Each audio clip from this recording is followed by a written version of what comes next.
Salawat dan salam tercurah kepada Nabi besar Muhammad sallallahu alaihi wasallam beserta keluarga dan sahabatnya, dan mudah-mudahan kita selaku umatnya yang insyaallah istiqomah menjalankan sunnah-sunnahnya yang telah mendapatkan syafaat di dunia akhirat. Hadirin jemaah kajian kuliah subuh rahimahullah, untuk mengisi pada kajian kuliah subuh kali ini insyaallah disampaikan oleh guru kita Ustaz Dr. Jamil Abdul Aziz QMA dengan tema kajian bagaimana rumus itu melepas kesedihan dalam Islam. Dan sebelum itu mari kita buka kajian kuliah subuh ini dengan membaca basmalah. Bismillahirrahmanirrahim. Kepada guru kita waktu dan tempat kami persilakan. Bismillahirrahmanirrahim. Assalamualaikum warahmatullahi wabarakatuh. Alhamdulillah. Alhamdulillah, la haula wala quwwata illa billah. Wassalatu wassalamu ala Rasulillah wa ala alihi wa ashabihi wa man walaha amma ba'du. Alhamdulillah, sama-sama kita hormati Bapak Ketua DKM Masjid Al-Hijrah, para pengurus Masjid Al-Hijrah dan jamaah sekalian. Alhamdulillah atas anugerah Allah, kekuatan dari Allah, kita semua bisa kembali bersilaturahim, bermuwajahah di majelis ilmu ini. Mudah-mudahan kehadiran kita di majelis ini bisa menjadi wasilah pertemuan kita di surganya Allah. Amin ya rabbal alamin. Salawat serta salam tidak lupa kita sampaikan kepada Nabi Muhammad sallallahu alaihi wasallam. Mudah-mudahan sedikit besarnya kita semua bisa mengikuti jejak keteladanan Nabi Muhammad, dan juga mudah-mudahan kita semua bisa mendapatkan syafaatnya di akhir kelak. Amin ya rabbal alamin. Bapak dan Ibu sekalian, alhamdulillah kita bisa bersilaturahim kembali. Saya ingat waktu itu saya ngobrol dengan Pak Ketua DKM ya. Kok rasa-rasanya waktu itu terasanya lebih cepat gitu Pak ya. Saya di sini mengisi kajian 1 bulan sekali, tapi kerasanya kayak baru kemarin gitu mengisi kajian. Padahal udah sebulan. Sekarang isi lagi tuh kayak cepet aja. Bapak Ketua DKM, jangan-jangan itu alamat akhir sa'ah. Tanda daripada kita itu sudah berada di puncak waktu, atau kita sudah berada di mendekati ya hari akhir, kira-kira gitulah. Kira-kira pikir-pikir benar juga, karena memang ada ulama yang mengatakan salah satu tanda daripada hari kiamat itu sebentar lagi tiba ya waktu itu terasa bergulir dengan cepat ya Pak. Setahun 2 tahun itu nggak kerasa gitu ya. Kayak baru kemarin gitu ya. Udah 1 bulan kayak baru 1 hari kok kayak 1 jam kayak 1 menit gitu ya. Jadi terasa sangat cepat waktu itu. Oke Bapak dan Ibu sekalian, pada kesempatan kali ini kita membahas salah satu hal yang bisa dibilang paling dekat dengan kehidupan kita. Kalau sebelum-sebelumnya kita membahas sesuatu yang mungkin sebetulnya belum kita jalani, belum kita alami. Kita bahas takwa, bisa jadi ya kita belum mengalami ketakwaan. Kita bahas misalnya apalagi kesabaran, bisa jadi kita sendiri belum menjalani kesabaran. Tapi yang kita bahas pada kali ini, kesempatan semua ini adalah sesuatu hal yang pasti semua orang sudah mengalami itu. Apa itu? Yaitu al-huzn, kesedihan. Ada gak orang yang gak pernah sedih sama sekali dalam hidup? Ada gak kira-kira Pak? Ada gak orang yang gak pernah gitu merasakan sedih dalam hidupnya sekalipun? Ada gak kira-kira Pak? Bisa dibilang mungkin gak ada gitu ya. Orang mau kaya apa aja pasti ada sedihnya. Bedanya mungkin ada yang kelihatan sedihnya itu, ada yang nggak kelihatan gitu. Orang mau kaya, mau miskin ya sedih ya. Jangan dipikir orang kalau udah kaya mungkin nggak ada sedih-sedihnya ya Pak. Ada aja sedih mah gitu ya kan. Karena kesedihan itu bisa timbul dari berbagai macam faktor, bukan hanya faktor ekonomi. Secara ekonomi sudah apa-apa, tapi kan ada lagi bentuk kesedihan yang lain. Orang kota, orang desa ya sama aja sedih. Jangan dipikir kalau orang tinggal di desa itu nyaman gitu, adem, tentrem. Ya padahal ya ada aja yang bikin sedih gitu kan. Mau tinggal sendiri, mau tinggal sama orang rame gitu ya Pak. Bertetangga, mau tinggal sendiri di hutan ya ada aja sedih gitu. Jadi bisa dibilang pembahasan tentang al-huzn atau kesedihan itu adalah pembahasan yang sudah dialami ya, oleh mungkin semua orang gitu ya. Gak ada mungkin orang yang gak sedih gitu ya. Justru agak aneh kalau ada orang yang gak sedih gitu. Oke, Bapak dan Ibu sekalian. Nah, di dalam Islam sendiri ya, apakah semua bentuk kesedihan itu dilarang, ataukah ada kesedihan-kesedihan yang memang justru dianjurkan? Kita seringkali mendengar ya istilah la tahzan, jangan sedih. Seakan-akan Al-Quran itu menolak atau menganjurkan kita untuk menghilangkan kesedihan secara total, kira-kira ya. Tapi kira-kira menurut para ulama ada nggak kesedihan-kesedihan itu yang justru bagus dalam beberapa hal? Nah maka ulama membagi kesedihan itu ke dalam 3 bentuk. Ya. Al-huzn itu ada 3 bentuk. Yang namanya sedih itu ada 3 model. Yang pertama sedih yang bersifat alami atau natural. Nah, sedih yang bersifat alami atau natural itu tidak dilarang. Misalnya apa? Kita kehilangan sesuatu, ada sedihnya, nggak masalah. Itu respon alami psikologi kita, justru menunjukkan bahwa jiwa kita itu masih hidup, gitu, masih ada. Misalnya seorang ayah kehilangan anaknya, sedih, ya bagus, ya kan? Justru kalau nggak sedih sama sekali, malah aneh. Kesedihan yang seperti ini tidak dilarang. Seorang anak kehilangan orang tuanya, sedih, nggak masalah. Itu bukan hal yang dilarang. Jadi kalau ada orang yang kehilangan sesuatu, sedih, ya jangan kita bilang udahlah kalau sedih nggak masalah. Kenapa? Karena kesedihan yang sifatnya alami itu merupakan anugerah juga dari Allah. Yang melahirkan atau menganugerahkan kesedihan itu sendiri juga adalah Allah. Nah, contohnya apa? Di dalam kisah Nabi Yakub dan Nabi Yusuf misalnya. Nabi Yakub sedih karena Nabi Yusuf dikabarkan dimakan serigala. Wa tawalla anhum wa qala ya asafa ala Yusufa wa biyaddat 'aynahu minal huzni fa huwa kadhib. Nabi Yusuf dikabarkan dimakan serigala. Kata Nabi Yakub, wa qala ya asafa ala Yusuf. Kasihan sekali Yusuf ini. Nasibnya tragis sekali Yusuf ini. Wa biyaddat 'aynahu. Sampai saking sedihnya Nabi Yakub itu sampai putih matanya.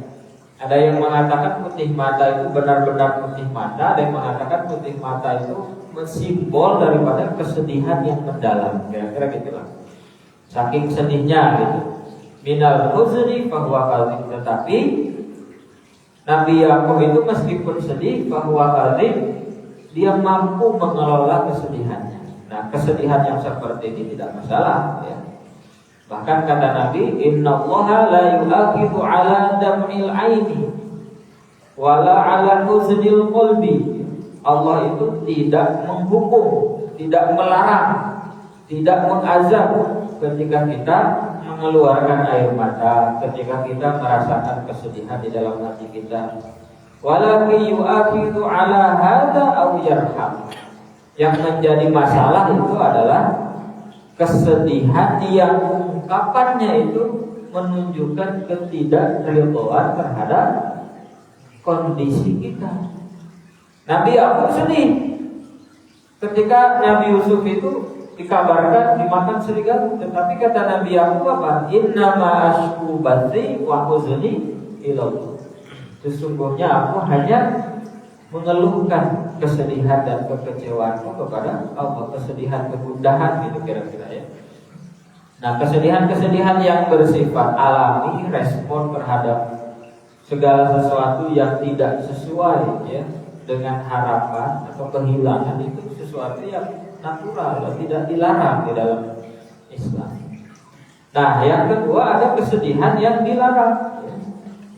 Kesedihan yang dilarang. Apa kesedihan yang haram itu?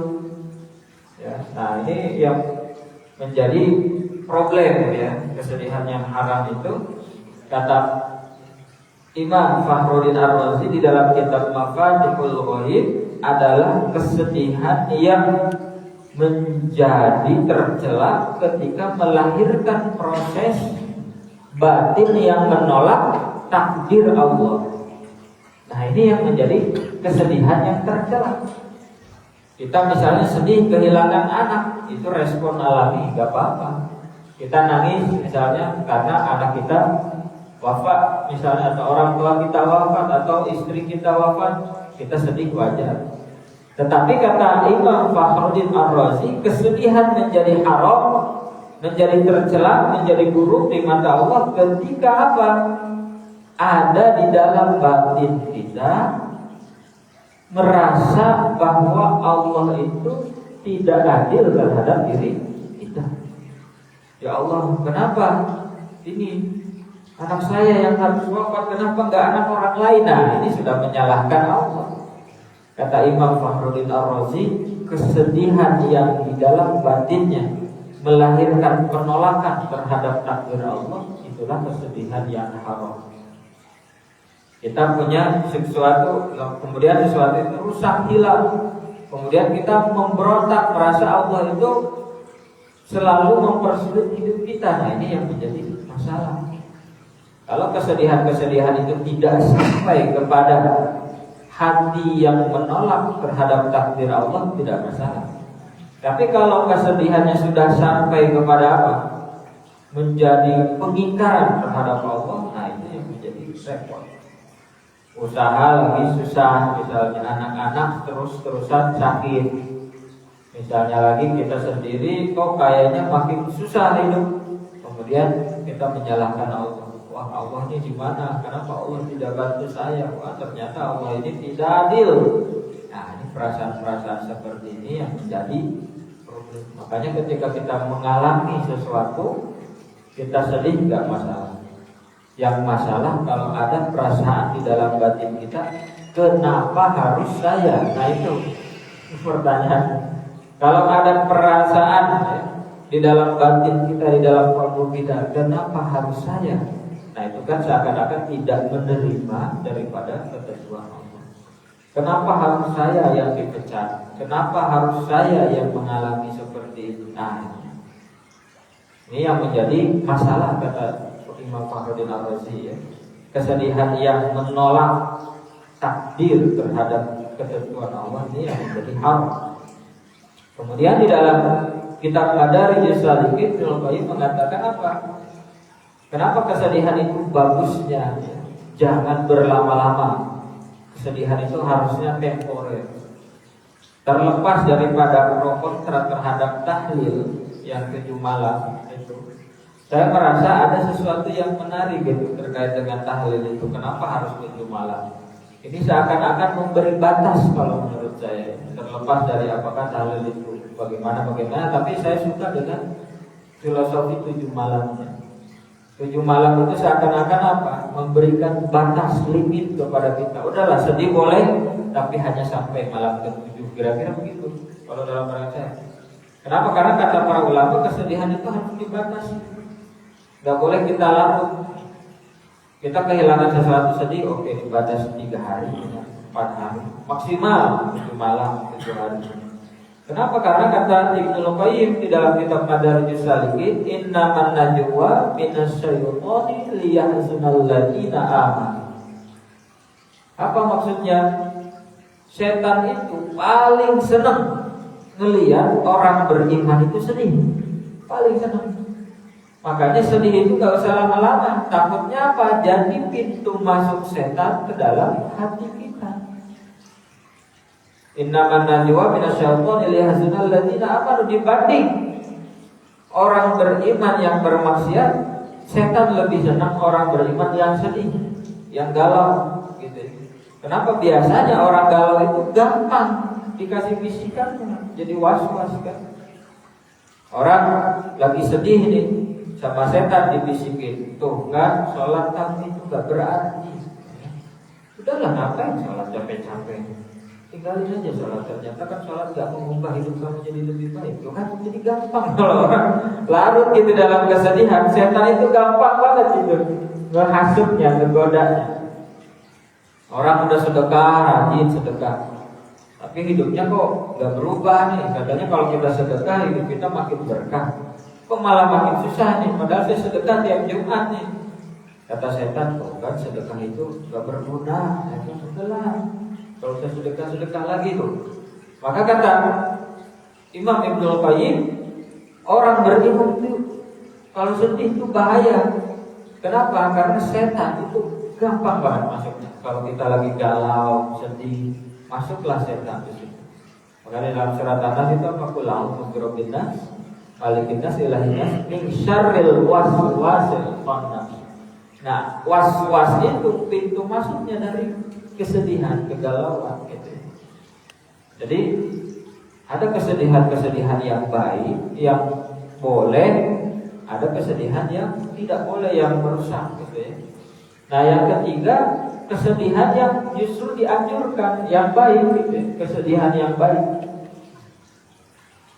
Ternyata ada juga kesedihan itu yang justru kita harus gitu merasakan kesedihan itu. Apa kesedihan yang harus itu? Kata Syekh Nawawi Al-Bantani di dalam kitab Nasha'ihul Ibadah, apa? Hammud dunya bidzulmil qalbi wa hammul akhirah binuril qalbi. Kita kalau sedihnya karena dunia itu gak boleh. Misalnya sedih karena gak punya uang, ya boleh lah, tapi jangan berlebihan sampai kita melakukan sesuatu yang dilarang. Karena biasanya sedih karena dunia itu bidzulmil qalbi, kata Syekh Nawawi, apa? Jadi gelap hati kita itu.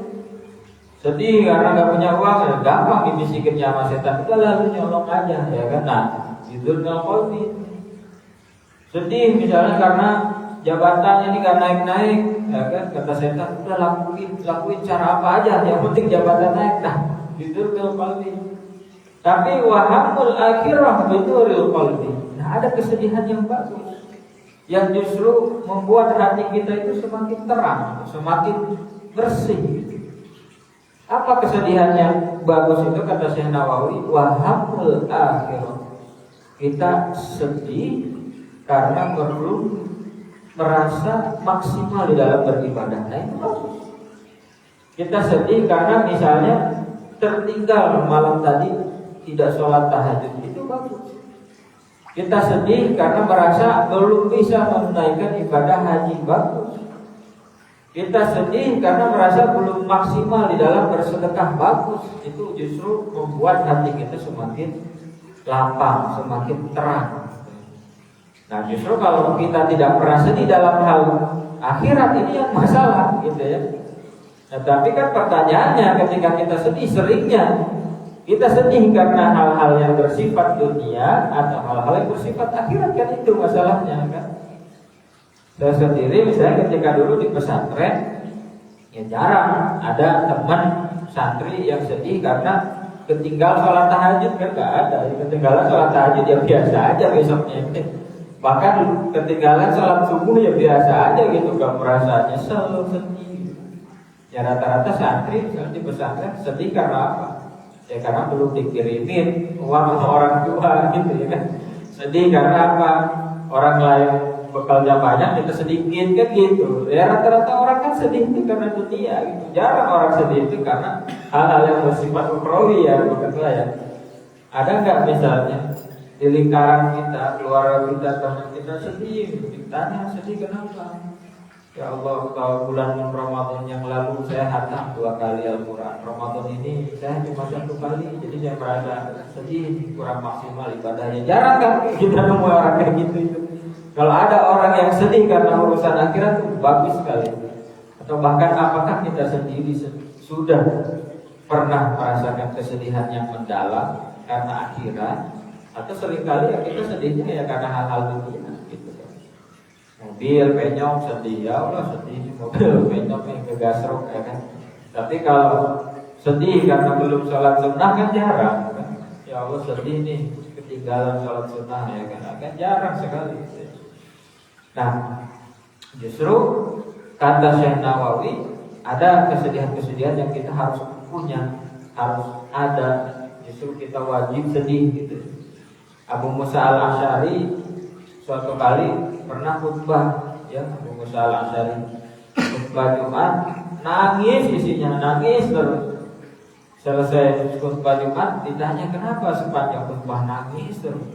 Kata Abu Musa al-Asy'ari, saya membayangkan kehidupan saya di akhirat ini seperti apa. Saya khawatir, sedih kalau ternyata saya tidak selamat di akhirat. Di dunia saya selamat, tapi di akhirat saya tidak tahu saya selamat atau tidak. Maka saya menangis karena menangisi ketidakpastian hidup saya di akhirat.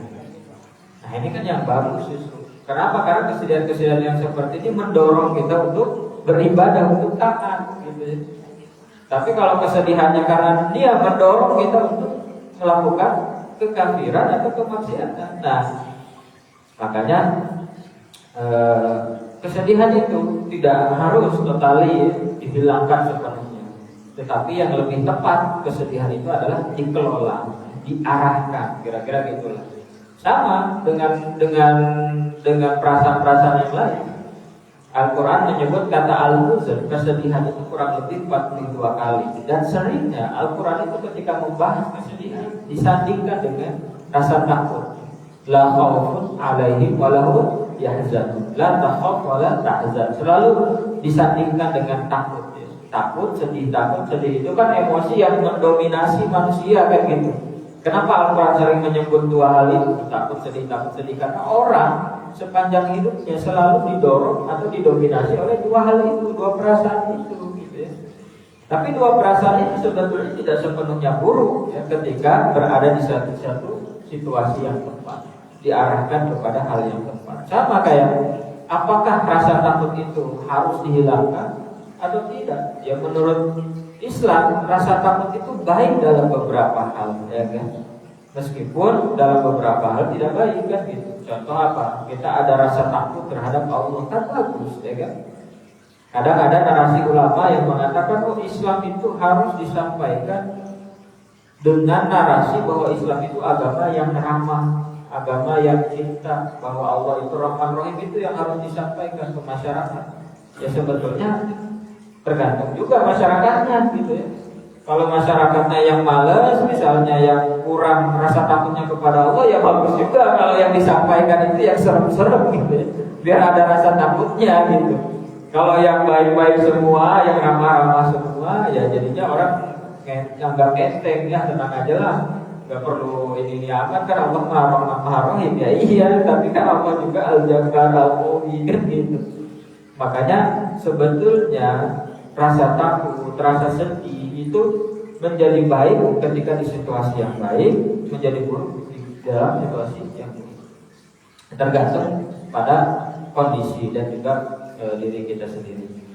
Nah, tentu di dalam pembahasan kali ini yang akan kita bahas adalah terkait dengan huzn, kesedihan yang buruk itu. Bagaimana kita bisa melepaskan diri daripada kesedihan-kesedihan yang buruk.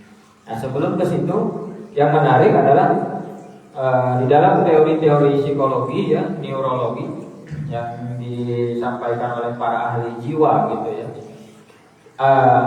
Ada kesedihan-kesedihan itu yang bersifat temporer, yang alami, itu tidak masalah. Justru itu harus ada di dalam diri kita. Kalau kita tidak punya itu, kita akan sulit berempati, itu masalahnya. Misalnya kita lihat beritanya, Ada anak dibacok sama orang lain, kita biasa aja, lewat biasa aja. Nah itu kan masalah, karena menunjukkan jiwa kita itu tidak punya empati atau simpati kan. Kita dengar tetangga kita sakit, gitu, kita biasa aja gitu. Nah itu kan masalah kan? Makanya ada ulama yang mengungkapkan malam hazan bi mautil alim bahwa munafik. Kalau ada orang yang benar-benar gak pernah ngerasain sedih dengan kematian orang-orang soleh, dengan kematian ulama, ya, dengan kematian orang-orang baik, ya berarti hati kita itu ada masalah. Ya. Bisa jadi itu ciri kita munafikan gitu. Makanya sedih itu bagus dalam beberapa hal. Nah psikologi sendiri, para ahli psikolog gak melarang sedih aja gak apa-apa, nangis aja gak apa-apa. Yang menjadi masalah, ya kata para ahli psikologi itu, ketika kesedihan itu dalam jangka panjang itu yang masalah. Makanya ada sedih, ada stres, ada depresi, beda kan? Sedih itu respon alami. Stres itu ketika di dalam hati kita ada penolakan terhadap kenyataan, itu stres pasti. Nah depresi itu penolakan yang berkepanjangan di dalam hati kita. Nah ini yang masalah. Bahayanya apa sih kalau sedih itu menurut keterangan-keterangan ilmiah? Yang pertama adalah penurunan konsentrasi. Kita jadi gak bisa konsen. Dulu saya punya teman pinter, juara 1 terus di kelas. Ketika ibunya wafat, wah nilainya jeblok Pak. Semester 2 jeblok, naik kelas jeblok lagi, wah sampai di kelulusan menjadi peringkat ke-20 Pak. Itulah bukti bahwa kesedihan yang mendalam yang melahirkan depresi yang berkepanjangan itu bahaya. Jadi ketika Islam melarang kita sedih, la tahzan, dalam pengertian sedih yang merusak, itu bukan untuk siapa-siapa tapi untuk diri kita. Maksudnya apa? Islam tidak ingin umatnya itu rusak, menurun konsentrasi. Jadi ada penurunan konsentrasi. Jadi orang susah gitu berpikir fokusnya, konsennya gitu kira-kira. Karena didominasi oleh perasaan sedih. Yang kedua, menurut ahli-ahli psikologi, bahaya daripada kesedihan yang destruktif itu, yang merusak itu, emosi kita jadi tidak terkendali. Orang kalau sedih jadi bawaannya maunya marah-marah mulu kan gitu. Kalau marah-marah terus ya udah jauh lah dari rahmat Allah kan gitu kira-kira. Yang ketiga, insomnia, gangguan tidur, susah tidur, sulit tidur ya, sampai kehilangan motivasi hidup itu yang bahaya. Kehilangan arah, kita jadi tidak punya arah lagi. Jadi kesedihan itu berbahaya bukan hanya untuk keimanan kita, tapi secara universal kesedihan juga bahaya bagi masa depan hidup kita, bagi motivasi hidup kita. Nah ini yang tentu menjadi perlu kita bahas. Kenapa kesedihan itu menjadi perlu kita minimalisir? Kenapa kesedihan itu menjadi sesuatu yang harus kita kelola?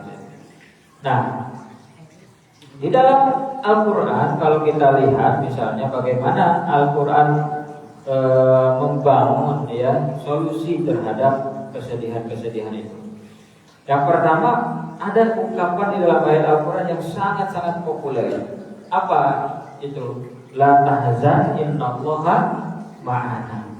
Nah, la tahzan innallaha ma'ana itu sebetulnya adalah cara Allah agar kita itu merasa apa? Merasa selalu ditemani oleh Allah. Innallaha ma'ana.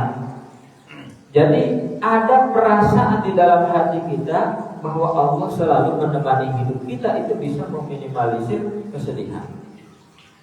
Jadi kalau kita lagi sedih, kita harus sadar bahwa Allah itu tidak akan pernah pergi dari hidup kita, dan Allah pasti menemani hidup kita. Kita kalau ditemenin, misalnya kita lagi sedih nih, ditemenin orang yang paling kita sayang, kira-kira perasaan kita jadi lebih kuat atau enggak? Jadi lebih kuat kan? Anak lagi sedih nih, kita sambangi nih sebagai orang tua, kita temenin. Biasanya kesedihan itu menjadi menurun, berkurang, kira-kira gitu. Nah ketika Allah mengatakan la tahzan innallaha ma'ana, sesungguhnya itu adalah cara Allah memberitahu kepada kita bahwa di dalam setiap perjalanan hidup kita, sedih ataupun senang, Allah selalu menemani perjalanan kita, sehingga kita harus kuat gitu ya. Karena dalam keadaan sulit atau dalam keadaan lapang, Allah tidak akan pernah pergi. Jadi harus ada seorang mukmin itu, orang beriman itu, perasaan di dalam batinnya selalu ditemani oleh Allah. Ini penting, sehingga tidak lemah batinnya. Kalau kita kemana-mana nih, ya, ditemenin Prabowo misalnya, ditemenin Presiden, kita lebih pede nggak Pak? Pede kan? Jangankan Prabowo lah, wali kota aja Pak Eri ya. Kita kemana-mana sama wali kota, jarang kita sedih Pak. Ya, ditemenin pejabat, jarang kita sedih ya. Pede aja bawaannya kan, senang gagah gitu kan. Lah apalagi kalau ditemenin Allah gitu loh. Masa kita nggak pede? Makanya kata Al-Quran, wala tahinu wala tahzanu wa antumul a'launa in kuntum mu'minin. Kalau kamu itu benar-benar beriman, kamu itu gak akan sedih, gak akan khawatir gitu. Kenapa? Karena keimanan itu mendorong perasaan di dalam hati kita bahwa kita selalu ditemani oleh Allah yang jauh lebih besar daripada orang-orang yang kita anggap besar. Itu masalahnya. Kita kemana-mana ya kan selalu dikawal misalnya sama orang-orang penting, ya pasti kita juga merasa tenang kan gitu. Nah, maka la tahzan innallaha ma'ana itu sebetulnya bahasa psikologis, ya, bahasa kasih sayang Allah kepada kita yang menunjukkan bahwa kita itu nggak perlu takut, nggak perlu khawatir gitu ya. Nah, yang kedua, ya, daripada solusi-solusi, ya, rumus-rumus Al-Quran ketika kita membicarakan kesedihan gini. Ada ayat Al-Quran yang mengatakan, yang memfirmankan, wala yahzunka qawluhum inna na'lamu ma yusirruna wa ma yu'linun. Apa wala yahzunka qawluhum itu? Dan janganlah bersedih karena perkataan mereka.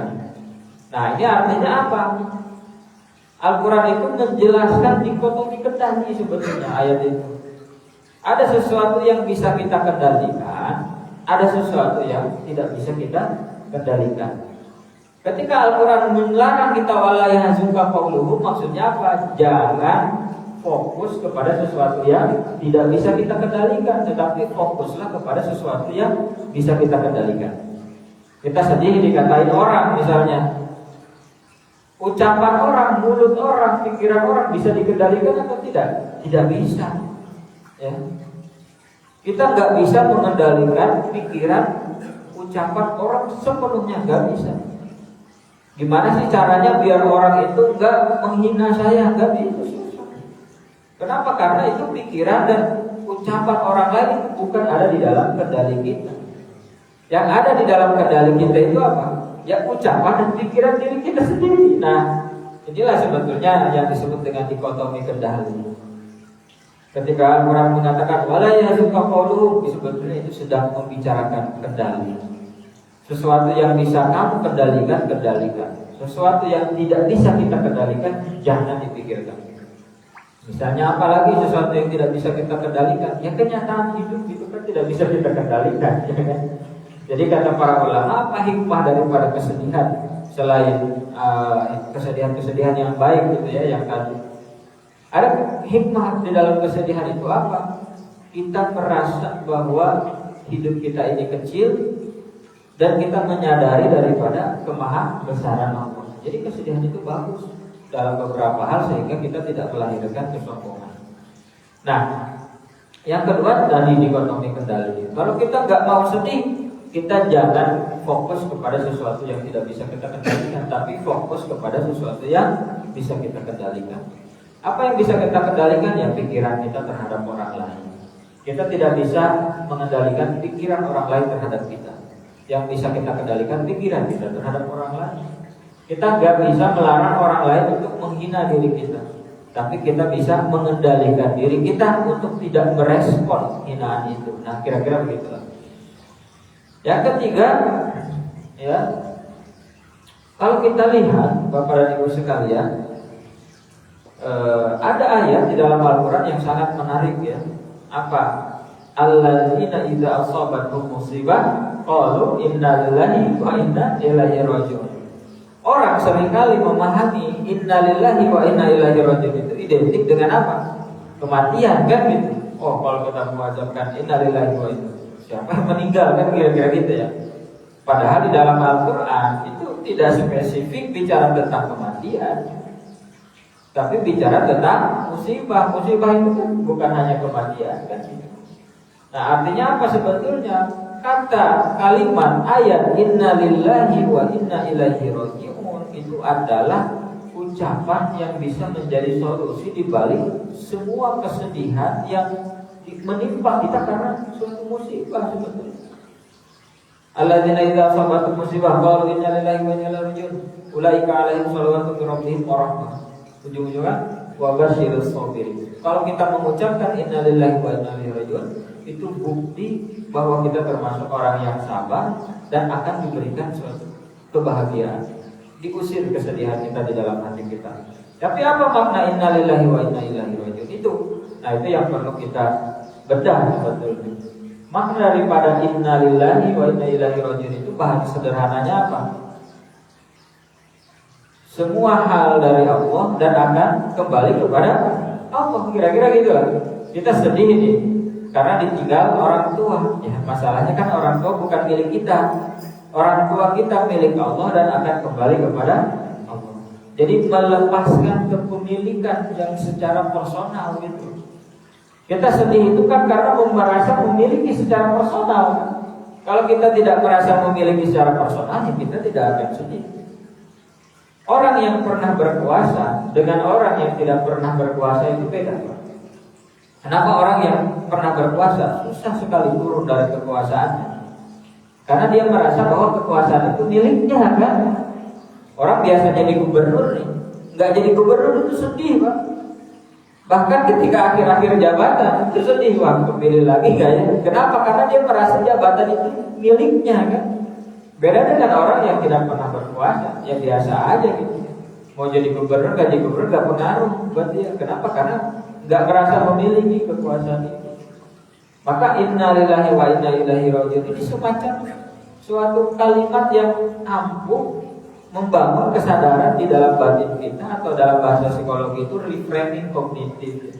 Kita mengubah cara pandang terhadap sesuatu objek sehingga perasaan kita juga berubah terhadap objek itu. Ketika kita kehilangan anak, ya sudahlah, memang anak kita itu juga bukan milik kita. Kira-kira gitu. Kalau kita kehilangan harta, ya sudahlah, harta kita juga memang bukan milik kita. Nah itu kan innalillahi wa inna ilaihi raji'un itu begitu implementasinya gitu. Jadi bukan hanya mengucapkan innalillahi wa inna ilaihi raji'un, tetapi ada reframing kognitif, reframing psikologi, ada perubahan cara pandang hati dan pikiran kita terhadap objek gitu ya. Oh ini harta ini milik Allah, ya sudah kita kembalikan kepada Allah. Orang tua kita, anak kita, keluarga kita milik Allah, ya sudah kita kembalikan kepada Allah. Jabatan juga dari Allah, ya sudah kita kembalikan lagi kepada Allah. Kalau kata Aldi Tahir, semua milik Allah, kira-kira gitu. Ya itulah sebetulnya innalillahi wa inna ilaihi raji'un itu gitu ya. Hal baik, hal buruk di dalam hidup kita sesungguhnya itu berasal dari Allah. Kira-kira gitulah. Segala sesuatu yang ada di dalam hidup kita itu adalah milik dan juga kehendak daripada Allah. Nah, kemudian ya selanjutnya bagaimana sih caranya ya kita melepas kesedihan di dalam Al-Qur'an? Di dalam Al-Qur'an dikatakan faman amana wa aslaha fala khaufun 'alaihim wa lahum yahzanun. Barang siapa yang beriman wa aslaha ya, dan memperbaiki diri fala khaufun 'alaihim wa lahum yahzanun, maka dia enggak mungkin ada kesedihan dan rasa takut. Nah, jadi yang harus digarisbawahi aslaha. Aslaha itu apa? Niat untuk membangun perbaikan diri. Amal soleh ya perbaikan diri. Jadi ada pergerakan tuh. Jadi kalau kita sedih ya aslahanya apa? Aslah itu gimana sih? Misalnya kita sedih karena gak punya uang, anggaplah gitu lah. Kita sedih karena gak punya uang. Berarti kan aslahanya apa? Kita mencari cara bagaimana menghasilkan uang yang halal. Itu kan aslah. Jadi aslah itu ada usaha kita untuk melepaskan diri dari kesedihan secara aktif gitu ya. Ada kesedihan-kesedihan yang kita kembalikan kepada Allah kayak tadi ya. Inna ma'asy wa huzni ilallah inna lillahi wa inna ilaihi raji'un. Tapi ada kesedihan yang hilang. Itu juga berangkat dari upaya kita untuk melepaskan diri dari kesedihan itu. Yang disebut dengan aslah. Aslah itu usaha kita secara pribadi, secara aktif gitu. Bukan hanya mengembalikan pasrah kepada Allah, tapi kita juga nggak ngapa-ngapain gitu ya. Nah, aslah di sini tentu tergantung pada kondisi kita masing-masing gitu. Kalau kita sedih karena apa dulu nih, ya kan? Sedih karena apa? Misalnya sedih karena kehilangan sesuatu. Aslahannya apa? Berarti memperbaiki cara pandang, memperbaiki perasaan kita terhadap sesuatu. Sedih karena nggak punya harta, nggak punya sesuatu, ya berarti aslahannya bekerja dengan semaksimal mungkin. Nah, jadi untuk keluar dari kesedihan itu perlu upaya-upaya perbaikan yang dilakukan oleh diri kita sendiri. Mahasiswa misalnya sedih karena belum lulus, ya dia nggak cukup dengan hanya mengadu kepada Allah, ya kan? Mahasiswa mengadu kepada ya Allah, kok susah sekali lulus ya. Itu sudah bagus mengadu kepada Allah. Tapi nggak cukup hanya dengan itu, ya kan? Tapi juga harus aslahannya apa? Ya mengerjakan tugas akhir, memperbaiki nilai misalnya gitu ya. Nah, kemudian di dalam Al-Quran kemudian juga dikatakan apa? Innalladzina qalu rabbunallah tsumma istaqamu ya fala khaufun 'alaihim wa lahum yahzanun. Setelah aslaha, perbaikan diri itu, kata Al-Quran yang terpenting lagi apa? Tsumma istaqamu fala khaufun 'alaihim wa lahum yahzanun. Apa berarti? Konsisten terhadap aslaha itu. Kita sedih misalnya karena kita ini belum maksimal di dalam beribadah, ya itu bagus. Aslahannya apa? Ya ibadah. Tapi tidak cukup dengan hanya aslah. Kata Al-Quran, tsumma konsisten terhadap perbaikan itu. Bapak dan Ibu sekalian, setiap satu subuh hadir selalu di dalam majelis, nah itu sudah bentuk daripada aslah dan tsumma. Ya.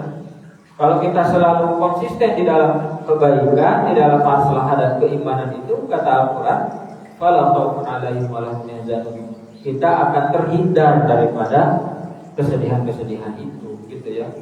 Makanya ada nih ibu-ibu di kompleks saya itu rajin sekali kalau ada pengajian, selalu ada paling awal. Sekali-kali saya tanya sebelum pengajian dimulai, saya tanya, Bu, rajin sekali Bu hadir majelis, kata dia. Ya nggak tahu Pak Ustaz, saya kalau datang ke pengajian kayaknya masalah-masalah hidup saya itu kayak hilang aja, kata dia kan gitu. Saya jadi nggak sedih gitu.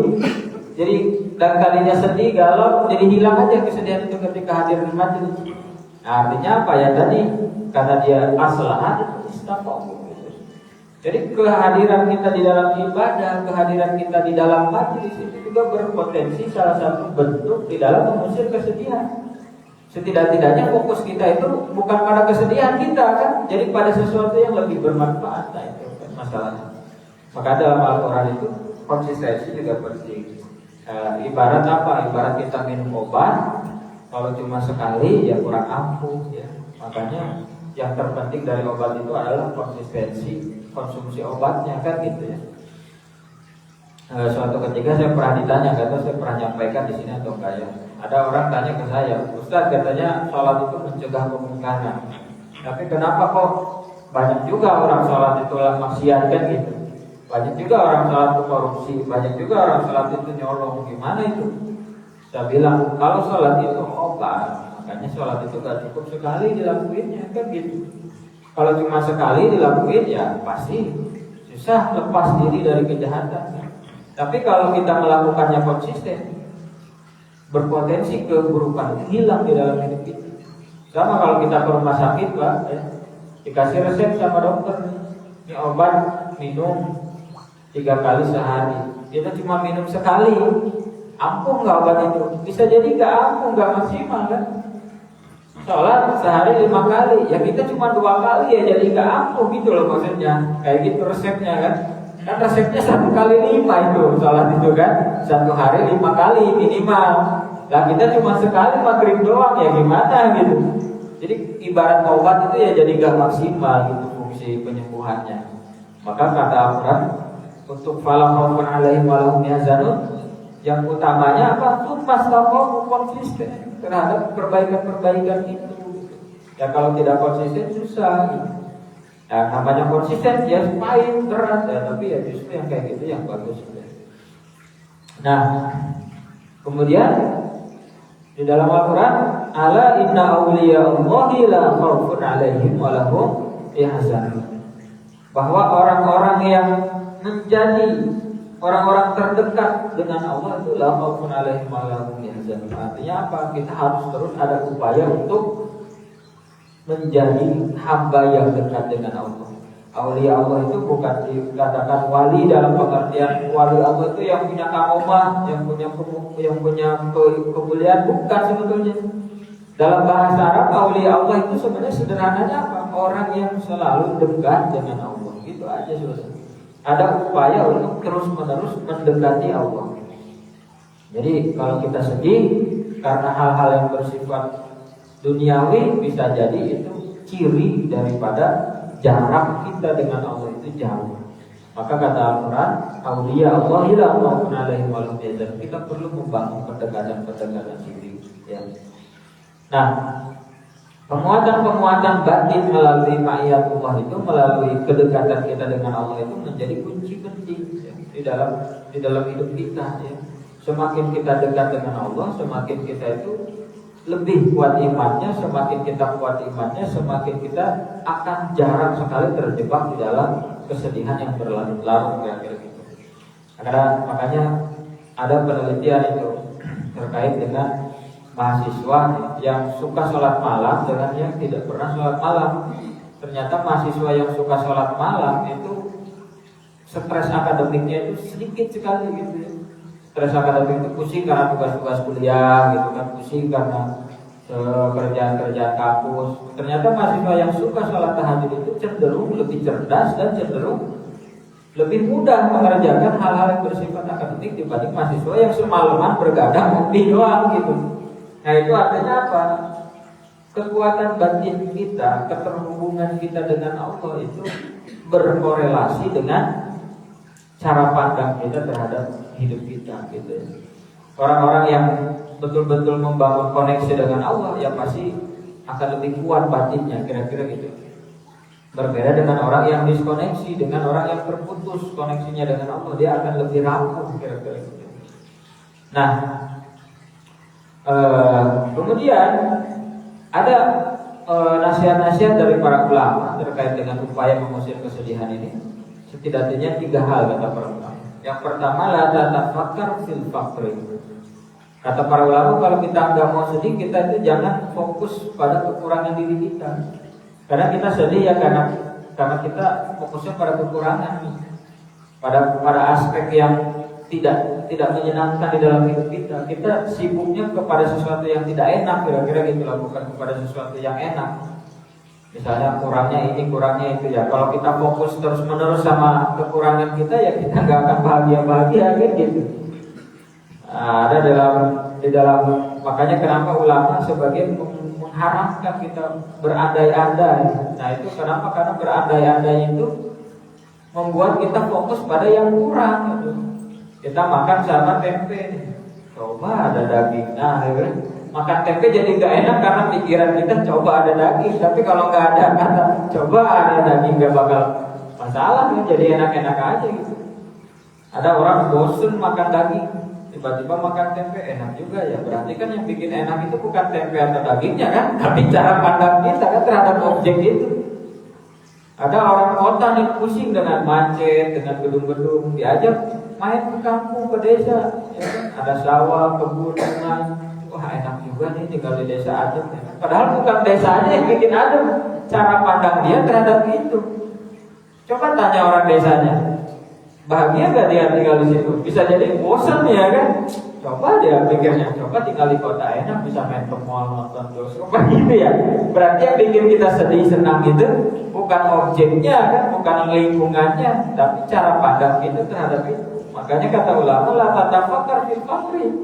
Jangan fokus pada hal-hal yang tidak ada gitu. Jangan fokus pada hal-hal yang kurang gitu. Kita punya mobil misalnya Agia, ya coba Alphard ya gimana sih gitu ya, dia nggak bakal bahagia. Coba kita punya Alphard, coba punya Alphard 2 ya repot kan gitu. Kata para ulama, makanya kalau kita nggak mau sedih lah datang fil khawfi. Jangan fokus pada hal-hal yang kurang. Yang kedua apa? La natafakar fi dzulmi man dzalama. Jangan fokus kepada sesuatu yang menyakitkan kita, kezaliman orang lain terhadap kita, jangan dipikirin. Justru yang bagus itu kata para ulama, hasaba anafas gitu. Apa hasabala anafas itu kita pikirkan kesalahan kita pada orang. Kalau kita mikirin terus kata-kata orang terhadap kita, cara pandang orang terhadap kita, kezaliman orang terhadap kita nggak akan bahagia tinggal di manapun. Karena ada aja orang zalim itu kan, ada aja orang ngeselin itu. Mau pindah ke sana ke sini pasti ada aja orang yang mungkin membuat kita nggak enak, kira-kira gitulah. Mau kerja dimanapun pasti ada aja gitu yang membuat kita nggak enak. Maka kata para ulama lah tatafakar fi dzulmi man dzalama, jangan fokus pada yang zalim, tapi fokus pada yang baik sama kita gitu. Kalau kita fokusnya sama yang nggak enak sama kita, yang nyakitin kita, ya kita nggak akan bahagia. Tapi kita harus fokus pada orang yang baik sama kita, kira-kira gitu. Kalau ada 10 orang, 9 orang nyakitin kita, 1 orang baik sama kita, ya udahlah, kita ingatnya yang baik aja gitu. Jangan ingat yang nggak baiknya meskipun 9 orang. Nah, kira-kira gitu. Yang ketiga kata para ulama apa? La tatafakar fi tulil zaman al-baqa fi dunya. Jangan berpikir bahwa hidup kita itu di dunia ini selamanya. Jadi cara melepas kesedihan itu menganggap atau menyadari, meyakini bahwa dunia ini adalah sesuatu yang bersifat sementara. Itu juga cukup ampuh melepas kesedihan. Kita sedih misalnya karena kehilangan orang tua. Sudahlah, dunia ini kan memang sementara ya. Nanti kita juga akan meninggal gitu kan. Kita sedih karena apapun, ya kesedihan itu pasti berlalu kan gitu, karena kesedihan itu bersifat duniawi juga sementara gitu. Maka kata para ulama la tatafakar fi tulil zaman al-baqa fi dunya. Jangan berpikir bahwa hidup itu kekal selamanya gitu. Hidup itu ya fana, hidup itu ya rusak, hidup itu ya sementara, hidup itu ya temporer gitu ya. Karena kehidupan itu sementara, ya kita juga sedih nggak perlu berlarut-larut, karena kesedihan itu akan berlalu dengan sendiri. Dan kehidupan dunia itu akan apa? Akan terus berputar. Dan pada akhirnya juga akan selesai kan, tidak akan selamanya. Kayak misalnya kita nonton film Pak ya, sedih karena filmnya sedih. Tapi kan kita harus sadar bahwa film itu hanya sekedar film kan gitu. Jadi ya sedihnya boleh sedih, tapi ya sedih sekedar sedih aja. Kan gak ada orang nonton film sedihnya berbulan-bulan, bertahun-tahun gitu karena nonton film, kan gak ada. Rata-rata orang nonton film sedihnya kan ya saat nonton doang kan. Ya paling lama juga misalnya sejam setelah nonton mungkin masih ada sedihnya, tapi setelah itu kan udah gak ada kan. Kenapa kita bisa membangun kesedihan yang sementara ketika nonton film? Karena menyadari bahwa film itu sekedar film gitu. Makanya kenapa Al-Quran itu wa mal hayatud dunya illa la'ibun wa lahu. Dalam dunia itu kan sekedar film lah gitu, bahasanya la'ibun wa lahu itu. Kalau bersedih ya nggak usah berlama-lama, sedih pada saat itu aja bersifat temporer. Karena aneh kalau ada orang nonton film sedihnya lama banget kan gitu. Pasti orang yang kayak gitu itu orang yang reframing kognitifnya kurang, ya kan? Makanya kata para ulama, membangun kesadaran bahwa dunia itu bersifat sementara, temporer, itu penting untuk membangun kesedihan yang tidak berlarut-larut. Oke, saya kira itu saja ya Bapak dan Ibu sekalian untuk pengantar kita. Selebihnya silakan diskusi, pertanyaan ya. Saya tidak tahu Bapak-bapak ini sedang sedih atau sedang bahagia ini sekarang ini kan. Kita bahas kesedihan padahal lagi bahagia kan gitu. Kalau sholat Jumat kadang-kadang kan khotib hadirin yang berbahagia padahal ya ada yang lagi sedih kan gitu. Enggak tahu ya kan padahal. Oke, silakan Bapak dan Ibu sekalian.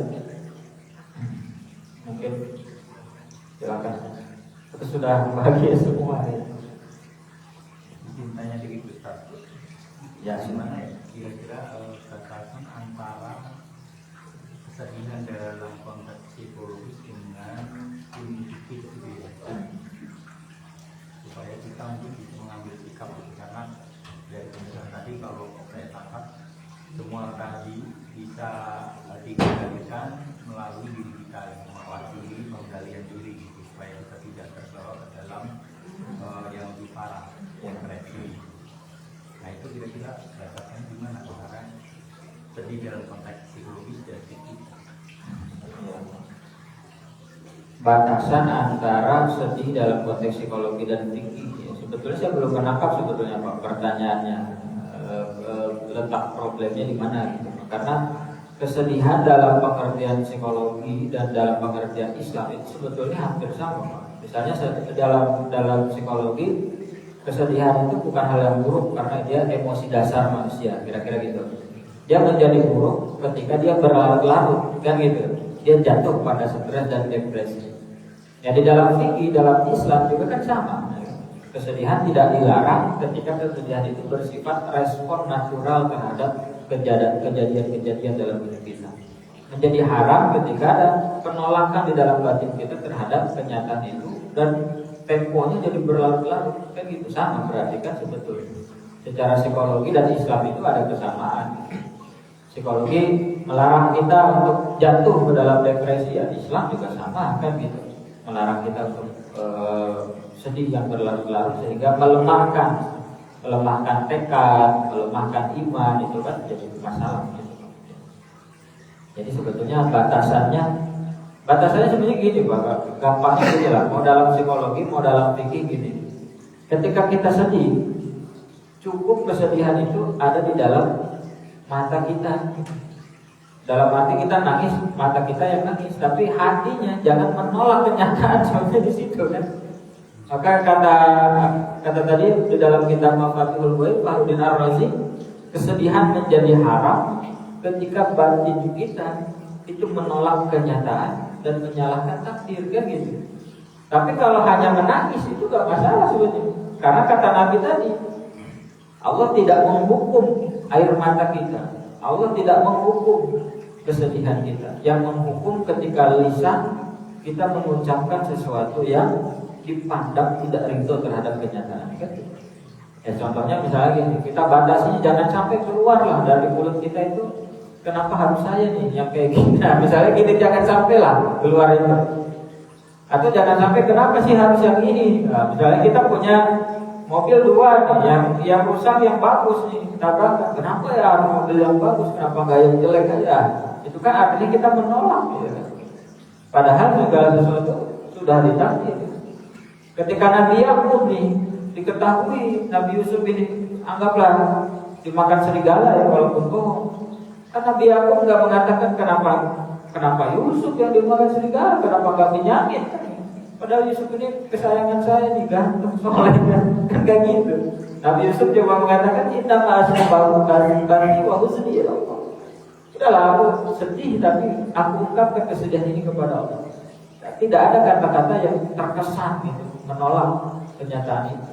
Itu mungkin batasannya adalah pada pertama sisi waktu, yang kedua dilihat juga dievaluasi, adakah penolakan di dalam hati kita terhadap kesedihan itu. Gitu. Jadi batasnya ya di situ. Kalau sudah ada perasaan menolak, berarti kan sudah melampaui batas kan gitu kira-kira. Misalnya Bapak gagal atau kita gagal dalam hal apa? Ya dalam hal apa saja. Terus kita bilang kenapa sih gagal dulu? Gimana sih? Nah, itu kan perasaan itu kan. Perasaan itu berbahaya karena apa? Karena bisa mengarahkan terus-menerus pada penolakan, bahkan penolakan terhadap eksistensi Allah itu sendiri kan. Allah itu benar ada nggak sih ya? Kayak gitu kan. Jadi jangan sampai seperti itu. Ya. Jadi menarik tadi. Kadang-kadang kita tadi kan batasannya jangan sampai menyalahkan Allah gitu ya. Cuman kadang-kadang kita menyesali dalam hal untuk evaluasi ya. Kenapa sih saya melakukan ini? Tapi untuk dalam hal untuk evaluasi gitu bahwa harusnya nggak gini, harusnya begini, harusnya begitu. Itu masih dalam konteks boleh saja sepanjang tidak menyalahkan Allah. Ya kalau itu malah bagus kalau penyesalan yang bersifat evaluatif kan tidak masalah gitu. Misalnya kita gagal, wah seharusnya saya melakukan strategi begini nih, bukan begitu ya nggak apa-apa. Itu kan dalam konteks al-muhasabatun nafas ya kan, bukan menyalahkan orang atau menyalahkan Allah kan. Itu justru evaluasi nggak masalah, itu dalam batas yang nggak masalah. Bagus. Kalau itu. Justru malah dalam beberapa hal yang memang penyesalan itu kan harus ada ya Pak. Kalau kita nggak ada rasa penyesalan sama sekali gitu kan, itu malah jadi apa ya, batin kita, jiwa kita kan artinya tidak hidup gitu kan. Penyesalan itu wajar, bagus selama